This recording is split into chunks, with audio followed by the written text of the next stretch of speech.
ఏంటి బాస్, మంచి రొమాంటిక్ మూడ్లోకి వచ్చేసారు. కానీ నేను ఇంకా టెన్షన్లోనే ఉన్నాను. అయితే నీ మూడ్ చేంజ్ చేయడానికి నేను ఒక కథ చెప్తా. అవునా, చెప్పు. ఆకాశమేమో అబ్బాయి అంట నాలాగా, భూమి ఏమో అమ్మాయి అంట నీలాగా. వీళ్ళిద్దరు ఎప్పుడు కలవలేకపోతున్నారని బాధపడుతుంటే అది ఆ దేవుడు చూడలేక ఆ సముద్రాన్ని సృష్టించాడు. దూరం నుంచి చూస్తే ఆకాశం సముద్రం ఎప్పుడు కలిసే ఉంటాయి. అందుకే నిన్ను ఇక్కడ తీసుకొచ్చా. సార్ రొమాంటిక్ కథలు బాగానే చెప్తున్నారు. చెప్పటమే కాదు, ఆ భూమి చుట్టూ ఆకాశం ఎలా చుట్టుకొని ఉంటుందో నేను అలా నేను గట్టిగా చుట్టేసుకుంటా. నాదొక చిన్న కోరిక, నువ్వు నా గుండెల మీద పడుకోవాలి. అప్పుడు నీకు నా గుండె చప్పుడు, ఈ సముద్ర హోరు తప్ప ఇంకేం ఉండపడకూడదు. ఈ చల్లని గాలి, నా వెచ్చని శ్వాస తప్ప నేను ఏది తాకూడదు. ఆ చుక్కలు తప్ప మనల్ని ఎవ్వరు చూడకూడదు.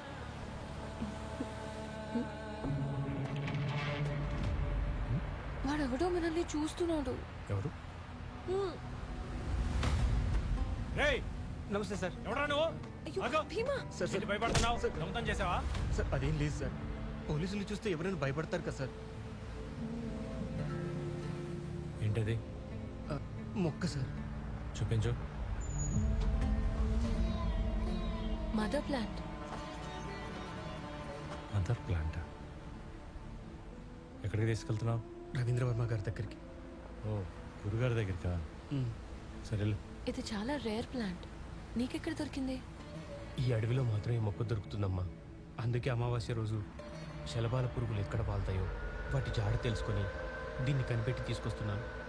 గురువు గారికి ఔషధం చేసే సమయమైందమ్మా, వెళ్ళొస్తాను. గురుగారు ఇప్పుడు రమ్మని చెప్పారా? అవునమ్మా. సరే రా విద్య. గురుగారు సూర్యాస్తమయం తర్వాత ఎవరిని కలవరే. రా. వెయిట్, నేను ఇప్పుడే వస్తాను. సరిపద, నేను వస్తా. నువ్వు ఇక్కడే ఉండు, రుద్ర ఉన్నాడు కదా. నేను ఇప్పుడే వచ్చేస్తాను. అరే చెప్పేది విను, ఎక్కడికి వెళ్తున్నావు నువ్వు? ఇప్పుడే వచ్చేస్తాను, ఉండు. సరే తొందరగా రా.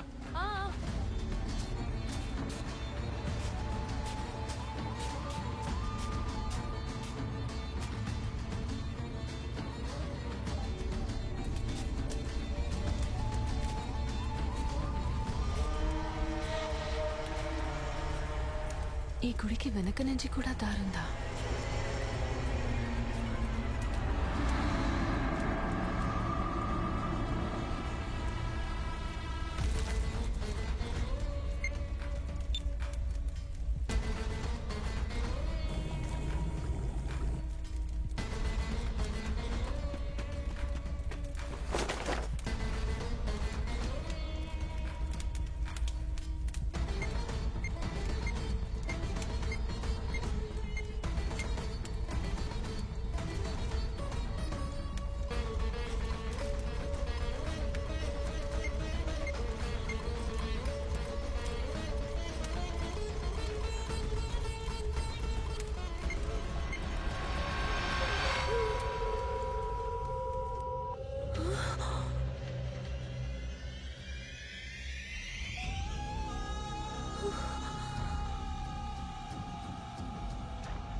Does it work? Will he come back to life? If you would have known about me, you wouldn't have asked this question. Ayurveda, is it that great? Ayurveda is great, of course. But Ravindra Varma is greater. అన్ని రకాల ఔషధ మొక్కలకి మూలమైన mother plant కి రసాయన మార్పులు చేస్తే చావుని జయించడానికి చరక సంహిత చూపిన సంజీవని గుణాలున్న ఔషధం తయారవుతుంది. ఇది కేవలం ఈ రవీంద్ర వర్మ మాత్రమే చెయ్యగల దివ్య ఔషధం. But why children's? పిల్లలైతే లేలేత శరీరాలు, తక్కువ కలుషితంగా ఎక్కువ రోగ నిరోధక శక్తితో స్వచ్ఛంగా ఉంటారు. కనుక ఫలితం అద్భుతంగా వస్తుంది. కానీ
ఏయ్!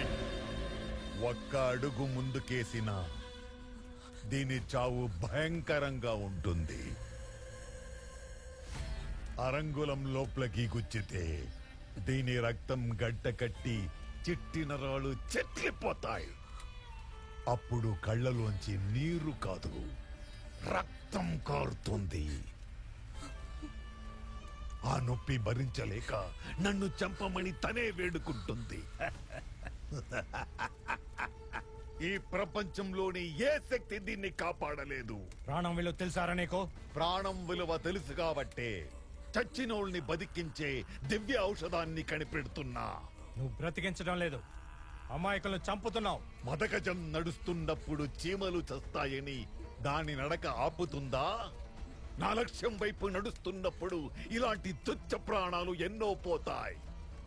పోనీ నువ్వు మదగజం కాదు, మదవెక్కిన మూర్ఖుడివి. ఇది మూర్ఖత్వం కాదు, నా మేధస్సు.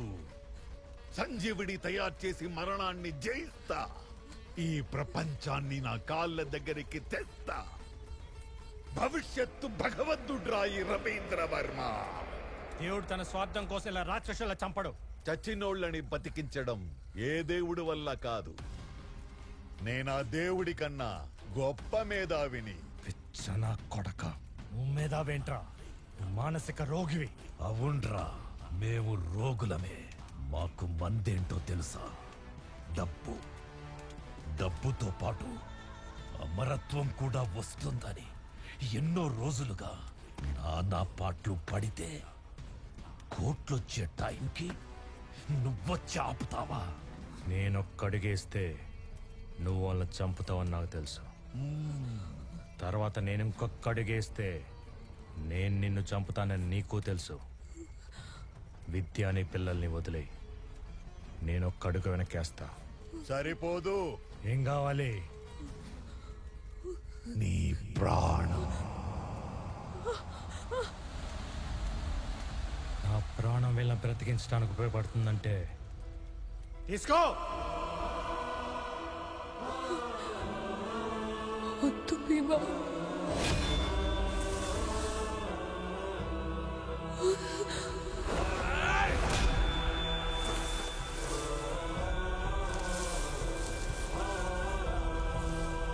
అన్నా,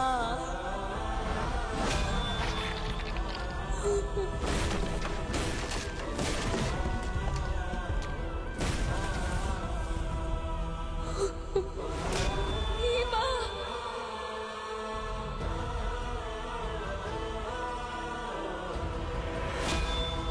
వద్దు.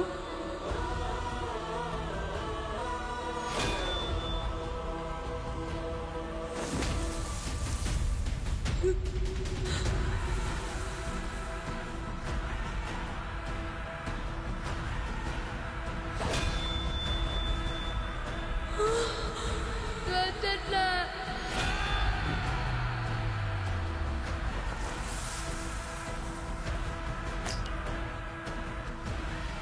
భీమా.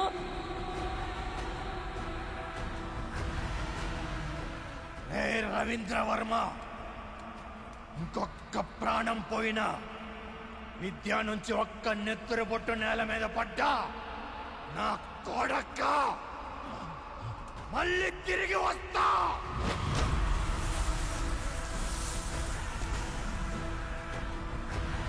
వద్రా.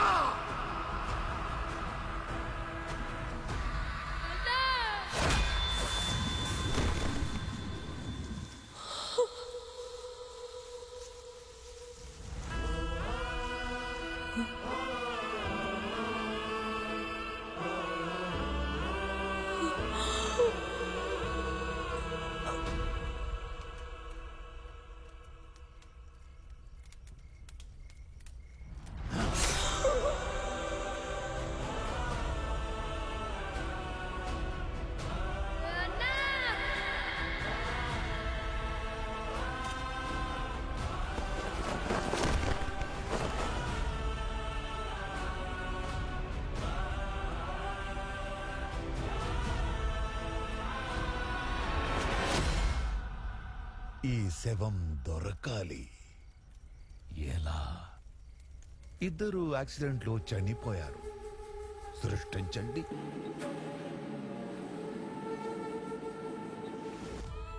నాదొక చిన్న కోరిక, నువ్వు నా గుండెల మీద పడుకోవాలి. అప్పుడు నీకు నా గుండె చప్పుడు, ఈ సముద్ర హోరు తప్ప ఇంకేమీ వినపడకూడదు. ఈ చల్లని గాలి, నా వెచ్చని శ్వాస తప్ప నేను ఏది తాకూడదు. ఆ చుక్కలు తప్ప మనల్ని ఎవ్వరు చూడకూడదు.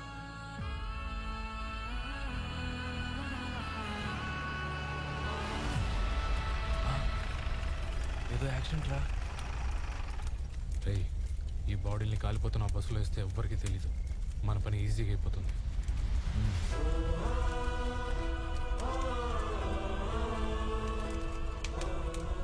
మంగళూరు నుంచి అనంతపూర్ వస్తున్న SLN bus Anantapur ghat road లో ఘోర ప్రమాదానికి గురైంది. నంబర్ 14 అనాథ శవం.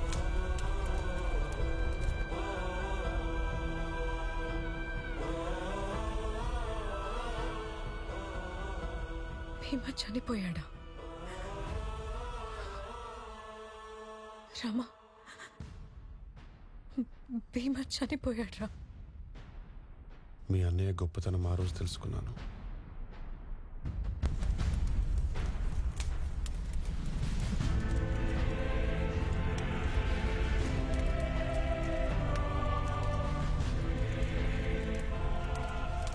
ఏ ఆశయం కోసమైతే భీమా తన ప్రాణాలు అర్పించాడో ఆ ఆశయం కోసం నా శరీరాన్ని ఆవహించి పగ తెచ్చుకోమన్నాను. కానీ నేను ఆవహించాలంటే నా వంశానికి చెందినవాడే ఉండాలి. నా అంశమే కావాలి. నా దేహం శిథిలమైన నా రుద్రం ఇంకా ఒకటిలో పారుతుంది. నా ప్రతీకారం తీర్చుకోవటానికి నా ప్రతిబింబం ఇంకా బ్రతికే ఉన్నాడు. నా తమ్ముడు రామ. నా 10 దిన కర్మ అయ్యే లోపల మహేంద్రగిరిలో ఉన్న మహిమాన్వితమైన పరమశివుని గుడిలో రామ స్వయంగా తన మెడలో రుద్రాక్షమాల తీసేసి మనస వాచ కర్మణ నా ఆత్మని తనలోకి ఆహ్వానించాలి. వాడితో ఈ పని నువ్వే చేయించాలి.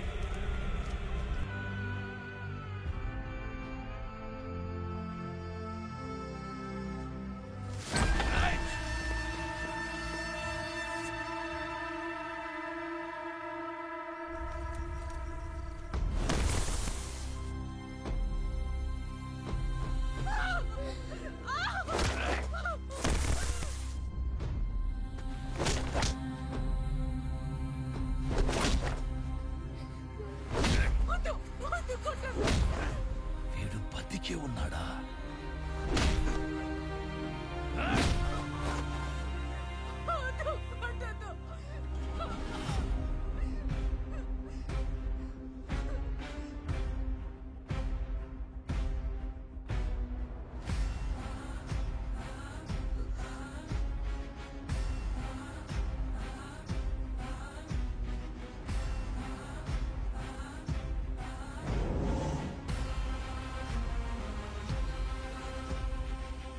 వీడు వాడు కాదు.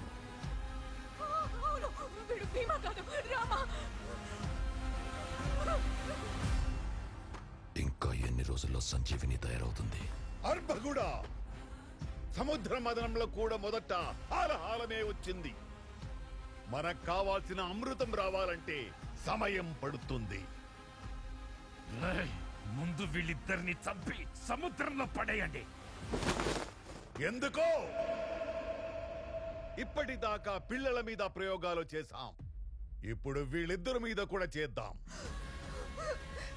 ఆ తర్వాత పడేయండి సముద్రంలో.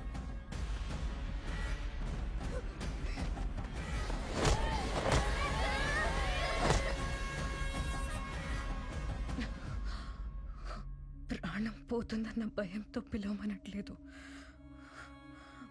ప్రాణాలు కాపాడాలన్న తాపత్రయంతో పిలవమంటున్నా. ఒక్కసారి ఆ రుద్రాక్షమాల తీసి భీమా అని పిలుపు. నీ పిలుపు కోసం వాడు ఎక్కడో ఉంటాడు. ఇదే మట్టిలో మీ అన్న రక్తం కలిసిందిరా.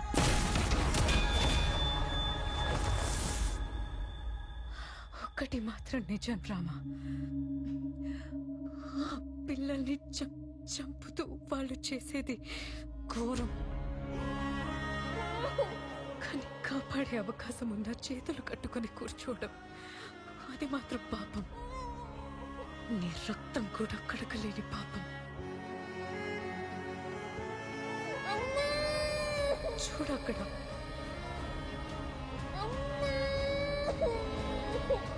ఆ పాప నిన్ను అన్నా అని పిలుస్తుంది. రామాగా కాదు, భీమాగా. భీమాని రాక్షసుడు అంటావు కదా. సంహారం జరిగేటప్పుడు దేవుడు కూడా రాక్షసంగానే చంపుతాడు. అహం కోసం చంపితే రాక్షసుడు, ధర్మం కోసం చంపితే దేవుడు. ఇక నువ్వే తేల్చుకోరా. భీమా మీద నువ్వు తెచ్చుకున్న ద్వేషం గొప్పదా, ఆ పిల్లలు పెంచుకున్న నమ్మకం గొప్పదా? భీమా అనే బంధమే నీకు కోపం. ఆ పేరు వింటేనే నీకు అసహ్యం. కానీ ఇప్పుడు ఆ పేరే మనకి కవచం. ఆ పేరే వీళ్ళని శిక్షించే ఆయుధం. భీమా, భీమా, భీమా. రే రామా, ఒక్కసారి అన్నా అని పిలవరా. పోరా. భృగువంశ సముద్భవ, శ్రవణ నక్షత్ర సంభూత, వశిష్ఠ కుల గోత్ర, శంకర భాగవతుల పుత్ర, రామచంద్ర నామధేయుడినని నేను మనసా వాచా కర్మణ ప్రేమతో పిలుస్తున్నా నా అన్న భీమా.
రాజ్యం చాలని ఆశ,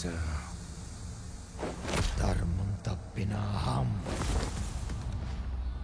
తలెత్తిన ప్రతిసారి కాండ్రించే కండ్రగొడ్డలి పుడుతుంది. నీ నీచత్వం వల్ల నాకొక మంచి జరిగిందిరా. మొదటిసారి నోరు తెరిచి నా తమ్ముడు, నా రాముడు అన్నా అని పిలిచాడు. గుండె నిండిపోయిందిరా. నువ్వు నాకిచ్చిన ఈ సంతోషానికి నేను నీకు సంబరాన్నిస్తా, మరణ సంబరాన్నిస్తా.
బంధనం.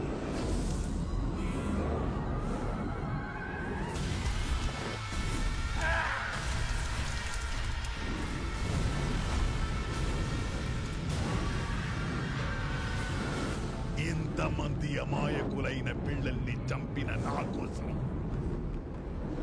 ఎన్ని ప్రేతాత్మలు పగతో కాచుకుని ఉంటాయో నాకు తెలీదా?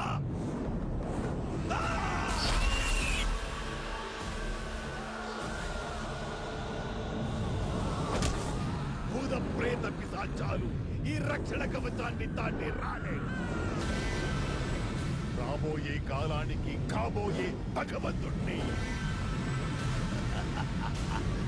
నన్ను ఢీ కొట్టడం నేతరత్నాలు.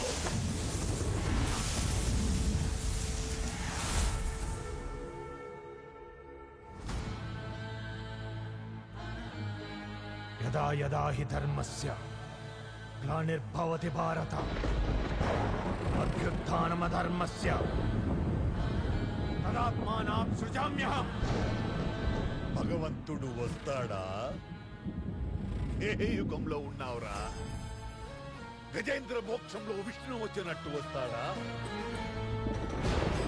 ప్రహ్లాదుడు పిలుపుకి స్తంభం బద్దులు కొట్టుకుని వచ్చిన నారసింహుడిలా వస్తాడా? మార్కండేయుడి కోసం శివుడు వచ్చినట్లు వస్తాడా? రమ్మండ్రా, చూద్దాం ఎలా వస్తాడో. రమ్మండ్రా. ఆ పరమశివుణ్ణి కైలాసంతో సహా పైకెత్తబోయిన రావణాసురుణ్ణి చిటికలో బంధించిన కార్తవీర్యార్జునుణ్ణి ఖండ ఖండాలుగా నరికిన ఆ పరశురాముడై వస్తాడు.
సంజీవుని లోక కళ్యాణం కోసం ఆంజనేయుడికి దొరికింది గాని నీలాంటి నీచుడికి దొరకదురా. నీకు దొరికేది నా చేతిలో చావు మాత్రమే. నేను భవిష్యత్ భగవంతుని ప్రపంచాన్ని నా కాళ్ల కింద తీసుకొస్తానని బిర్రవీగే కదా. ఇప్పుడు నీ నరాలు చీల్చి మరణం ముందు నీకు నరకం చూపిస్తా.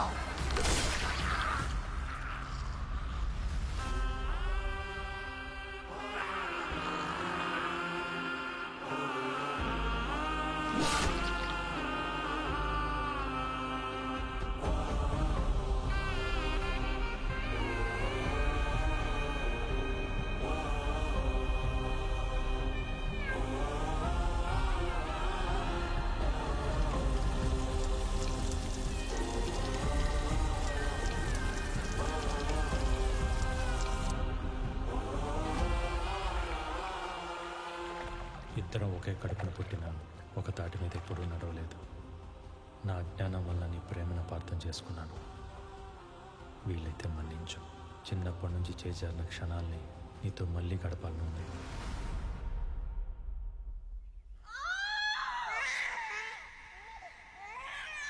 రే రామా, నీకు మగబిడ్డ పుట్టాడు రా. అవునా? ఏం పేరు పెడతావురా వాడికి?